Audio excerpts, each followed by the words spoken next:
Let's start with Europe. Economic outlook there is beginning to brighten a bit more. Fresh data shows that the Eurozone notched its first quarter of growth since the recession that began at the end of 2011. Economic output for the region rose 0.3% in the second quarter. Germany was one of the main drivers. But the European Commission is warning against expecting a full recovery soon. Over in the UK, the unemployment rate there held steady at 7.8% for the last quarter. But that's still well below above the 7% target set last week by the Bank of England. Bank's Governor Mark Carney says he'll keep interest rates at a record low until the target is reached. Richard Bestick reports on reaction from the British business community.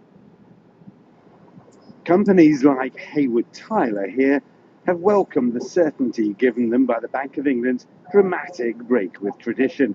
The producer of pumps and motors for power stations and oil exploration around the world is investing this year $1.5 million, much of it through loans. So knowing the cost of cash is critical. Businesses plan years ahead.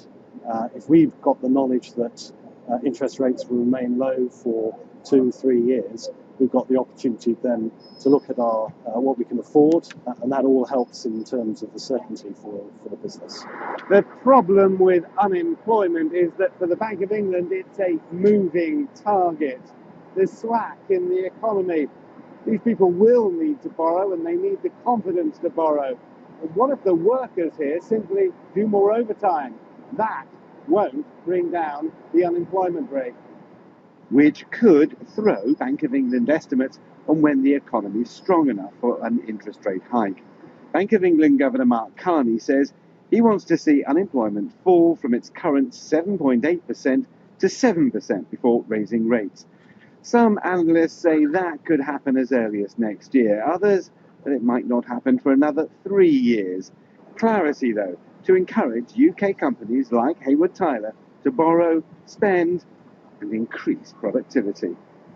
Well, demand is up, activity levels in our markets are high, therefore we're recruiting people, and the certainty that the Bank of England's announcement has made just helps the business.